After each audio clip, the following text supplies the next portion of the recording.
Hey everybody, welcome back to Perfectly Unfinished Conversations, the place where we keep it real about all things health and life and trying to maintain some sanity along the way. That's right. And if you're here, you probably relate to the struggle like everybody else of balancing 500 things a day and wondering to yourself, when should I actually rest and when should I just push through? Yeah, so today's episode is dedicated to figuring that exact thing out.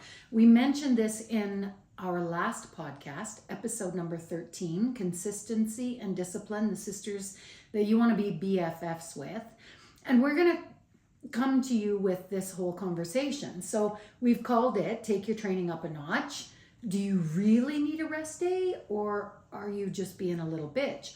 And because let's face it, there are days where we genuinely need to listen in and give ourselves a break, but there are also times where we sort of need to kick our own ass. Exactly. I mean, like between me chasing my two boys to hockey practice every other night and, you struggling with iron and ferritin and perimenopause. Right.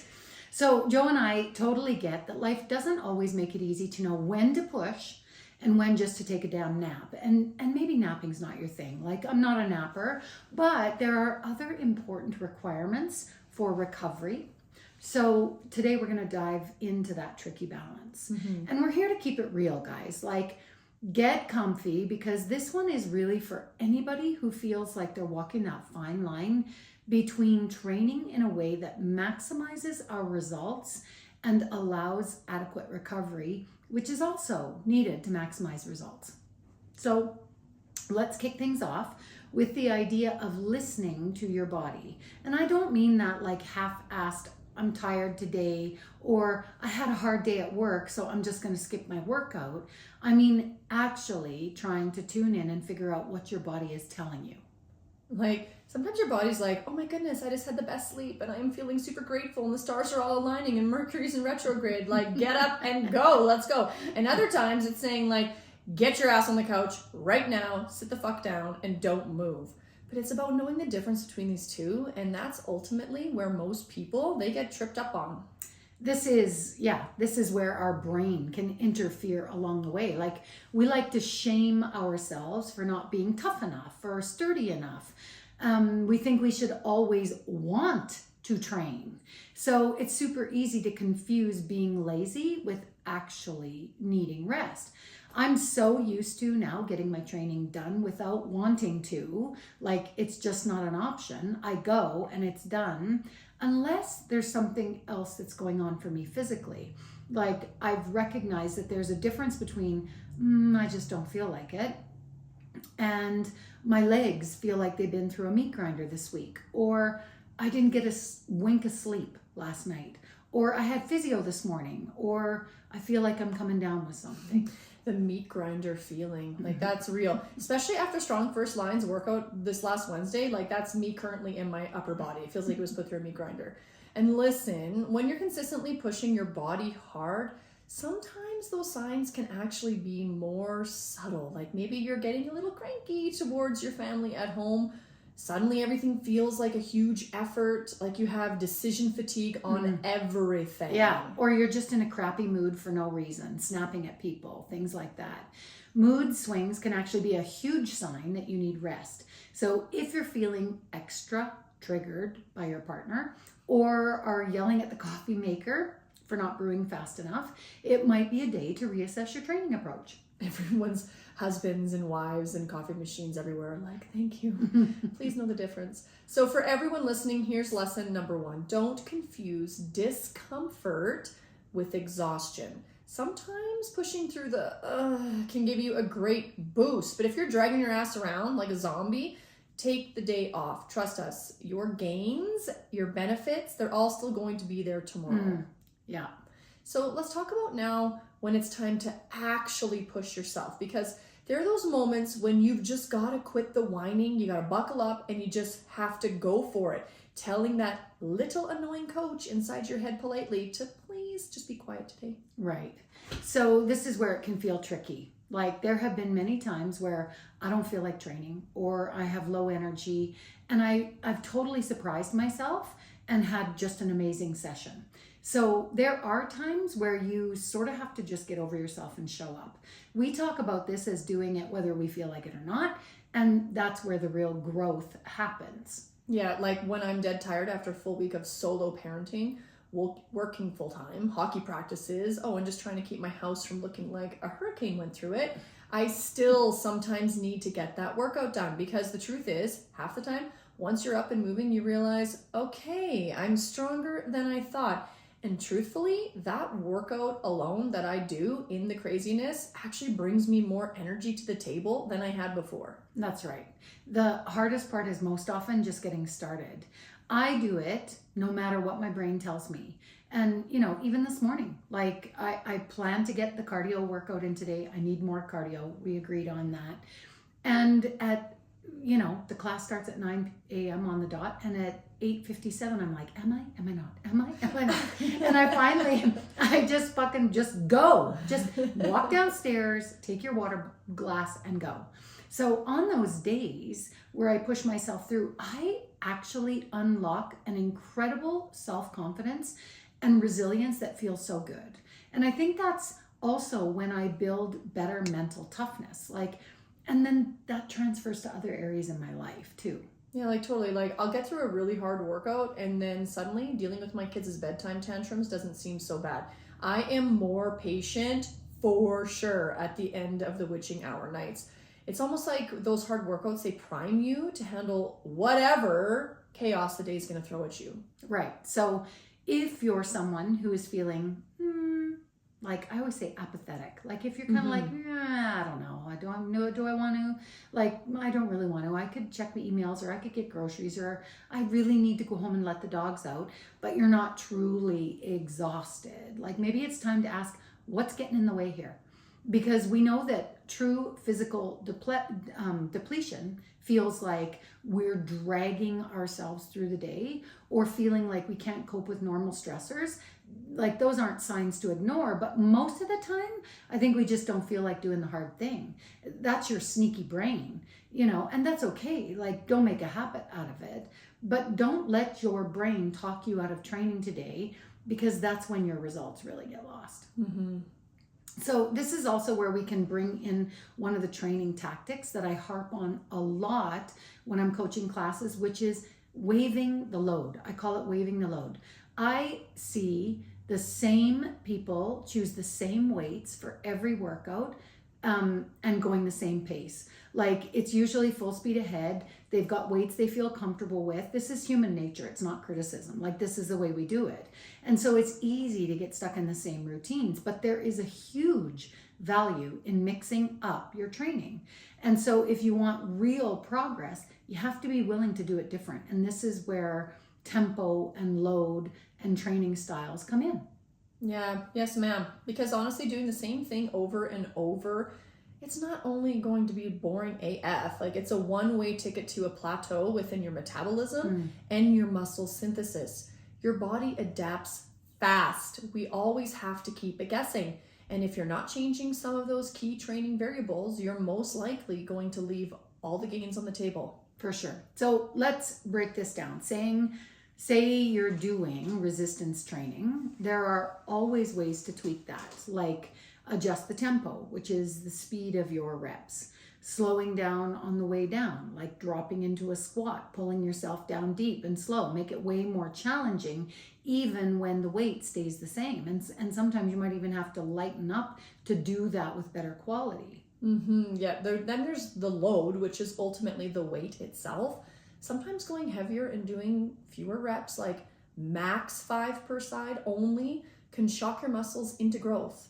Or you can do something like AMRAPs, as many reps as possible, or EMOMs, which is every minute on the minute, which is another great way to push endurance and strength together, strength and endurance together. I love that, actually. I love EMOM training. I think it's so beneficial. It's our favorite here. It is, yeah. And it has such good translation, because you can do it with multiple styles, any kind of gear, cardio, all of it. And you can also do it by waving the load. You can come in and do an EMOM with 5 really heavy squats at the top of every minute on the minute, right? Or you can come in and you can do 25 fast, light body weight reps every minute on the minute.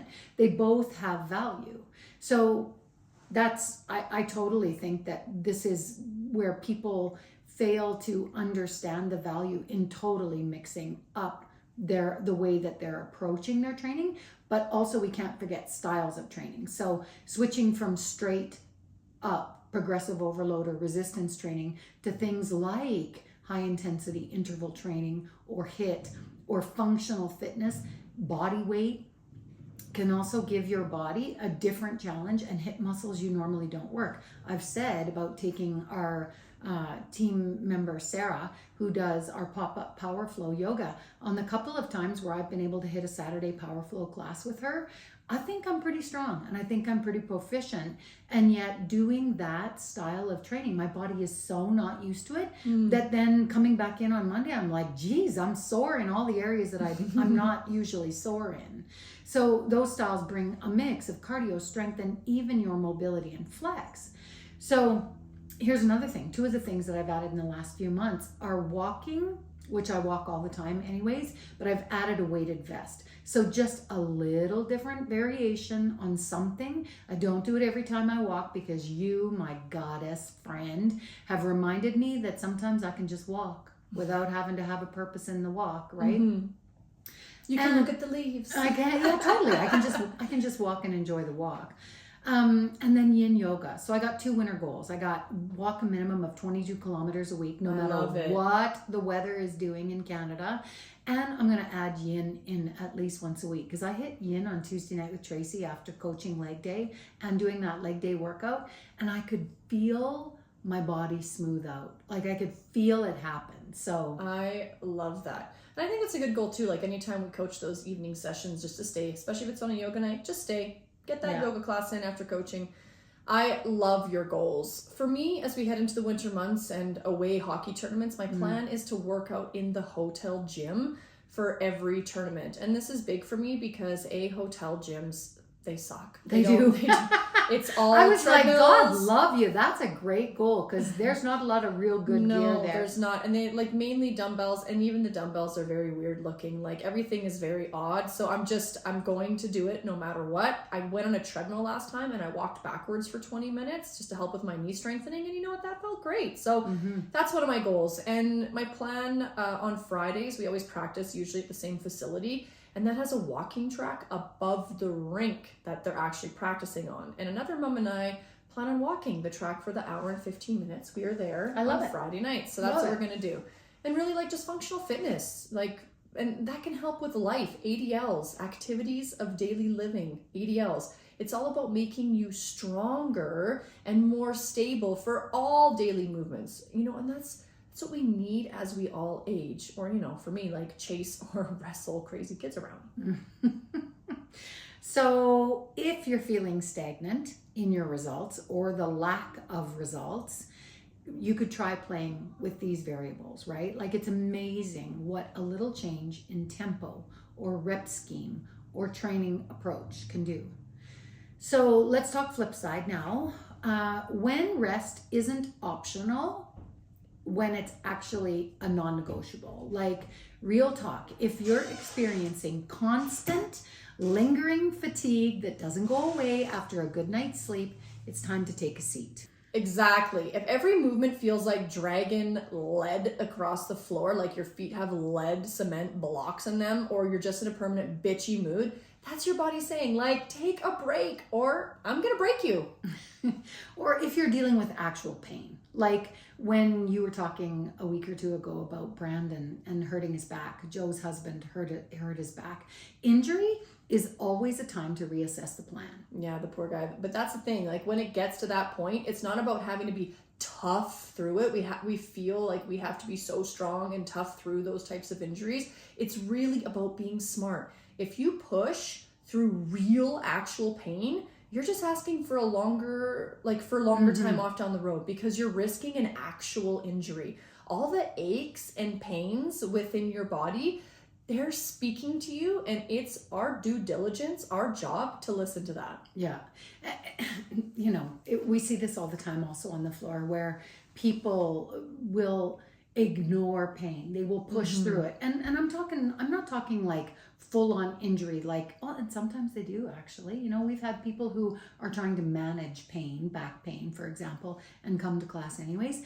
And we've had people who try, and then they're forced to take time off. And this is kind of where you have to be able to begin to go, okay, like, for example, me with my trap and my rotator cuff, which is now troublesome. It's not a back injury. And there are still plenty of ways I can train through it and around it while I'm doing physio, while I'm rolling, seeing ART, whatever, right? And so we know that it can feel like taking a rest means you're falling behind or being lazy, but really you have to be able to listen and make the assessment in a way that sets you up to win in the long term. It's an investment in your future self. And so when you rest, you're recharging so that you can come back stronger. Your body needs, it has to have time to recover and heal. You need food, you need sleep, and you need the other good stuff like sauna or physical touch and relaxation and non-exercise related movement, which is what you were talking about with just going for a walk, just a straight up walk without a purpose. No one ever got stronger by always pushing and never pausing. Yeah, I just had this conversation with a client after our Live Strong class this morning, like a few hours ago. She said she was frustrated with her twisting movements and having to modify, and that she can't do everything because she knows she can do it, but right now she can't because she's dealing with physio, and it'll be 2 more months until she can do her full torque twisting core movements.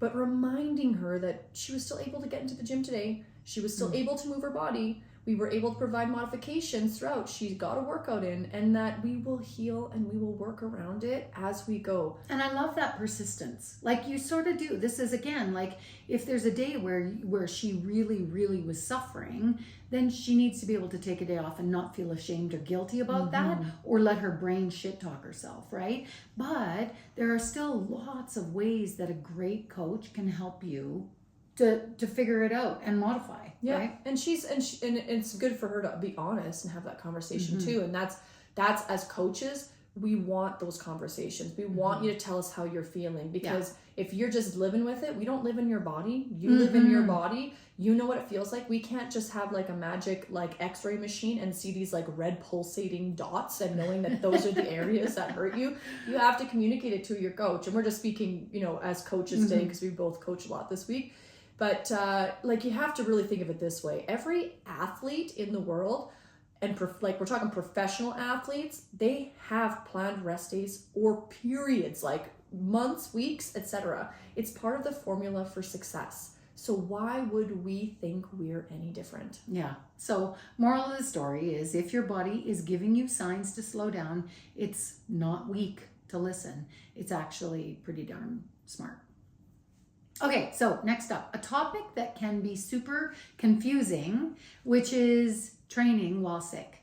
How do you know when to push and when you need to crawl back into bed? Or more importantly, when it's time to come to the gym and when you should just stay home? Great question. And honestly, it's something that comes up a lot. Like, here's a general rule that we like to use here at Iron Lab. We may not say it exactly the same sometimes, but if your symptoms are above the neck, like a stuffy nose, maybe a mild sore throat, light activity can be okay, like grabbing the lighter kettlebells, or even not being here and being outside and like mobility work, stretching, more yoga, short walk. Like, are you able to breathe appropriately? Basically, like, you know what I mean? That's what we kind of say. Right. And the key phrase there being light activity, right? This isn't time for high intensity interval training. But if you're dealing with symptoms below the neck, like chest congestion, fever, body aches, blah, blah, blah, it could be just the big old sign to sit it out. Yeah, like fever especially, that's a hard no. That's your body saying it's fighting something off, and you do not want to add more stress to your body with a workout. It needs to heal. You're asking for a longer recovery time if you push through that. Well, or make it worse. And here's the truth of the matter. It kind of feels like, do we really need to have this conversation? But you'd be surprised. There are lots of people who wake up in the morning and know that they're coming down with something, and they'll still come to the gym. And I always say, if you're getting sick, don't bring it here. Like, that's when you're most contagious. If you wake up and you're starting to get a sore throat, or you're starting to feel like you're sneezing 100 times, please don't bring it here. But if you're getting over a cold, if you're five days through and you feel not too bad, but you're still kind of hot, coughing and hacking up a lung, you still might not be through the worst of it, but you've probably fought most of it off and are no longer contagious. Like, come back to the gym and ease in and, work your way through it. That's different than that active stage of illness. Remember that sometimes rest is the best way to stay on track long term. If you need a day or two to get over a bug, like, that's a lot better than pushing and making it worse. So the next time you start sniffling, like, do a quick body scan, like your own x-ray scan from head to toe, and ask yourself, like, is this above the neck? If so, maybe some gentle movement is okay. And if not, find a good series on TV, get lost in a giant plushy blanket, and just go chill out on the couch. Listening to your body, guys, it's never a waste of time, especially when you're sick. So just remind yourself, you're going to come back stronger if you give yourself the time to heal. The gym, your workouts, they're always going to be there. The walking path, it's always going to be there. Yeah? So we've covered pushing, we've covered resting, but let's get real. And really the last thing we want to discuss is, how do you actually figure out when to do each one? And it all comes down to developing self-awareness, a giant submarine boop, boop, radar for your own body. So here's the thing. Unless you have an Aura ring, which will tell you how to plan your day, approach your day with your training. And some people really love that technology. I don't have one. Self-awareness takes practice. If you don't have an Aura ring that says, no, don't train today, or yes, now's the time to get it. Self-awareness is a fail forward process, right? You're not going to get it right every time, and that's okay. But you have to learn how to pay attention to how you feel after you make the choice. It's constant assessment. Like, you can't just tune out and do, push through everything. Definitely. If you push yourself and realize halfway through the workout or whatever, like, you're falling apart, like, make a mental note, and next time maybe ease up a little bit. Right. Or if you skip a workout, but later in the day you feel like kind of sluggish and like you regret it, that was probably just a mental block you should have pushed through. And I really do believe that most of the time it's a mental block, right? Like, most of the time we're just like, yeah, I could really do something else, right? It's all trial and error. We're failing forward, but you gotta watch out for a sneaky brain. Yes, we fail forward always. For me, I do a quick mental check-in before I commit. I say to myself, Jolie, are you really tired, or am I just avoiding the hard stuff because that workout downstairs looks sweaty and I don't want to work harder, fuck up my freshly blown out and curled hair?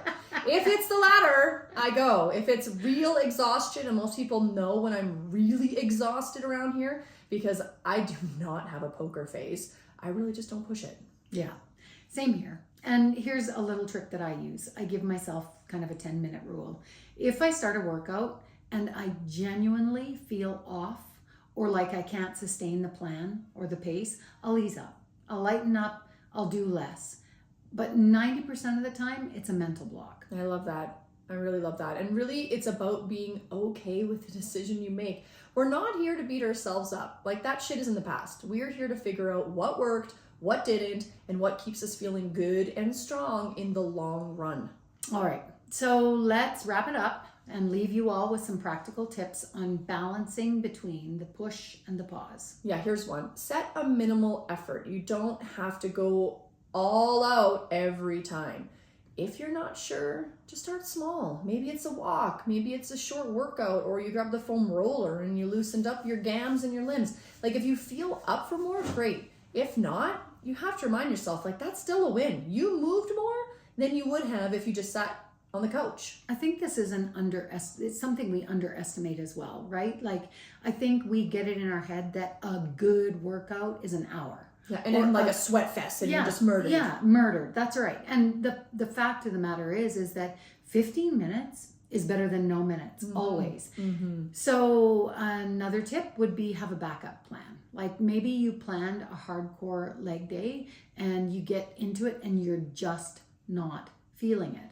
Like, this is where you scale down to something lighter, like mobility work or stretching. And if you're actually here in the gym, or you get to the gym and you know, have got your weights in front of you, get your ego out of the way and go get something else. Like, movement doesn't always have to be intense. And the only one judging you is you. And in fact, as a coach, I tend to have more respect for the people who can self-assess and go, you know what, like, I need to actually go heavier today. Like, I need to go get a bigger weight. Or, you know what, I just feel like crap and I really need to ease up and go a little slower. Or even go, you know, I honestly think that I see people do this better, where they will go to body weight or ease up first, then they will actually walk over and get something bigger. Occasionally they will. But, you know, movement doesn't always have to be intense. Now let's throw in some real talk here too, because sometimes the best choice out of all this is just that extra hour of sleep. There's no shame in it at all. Like, sleep is the ultimate recovery tool.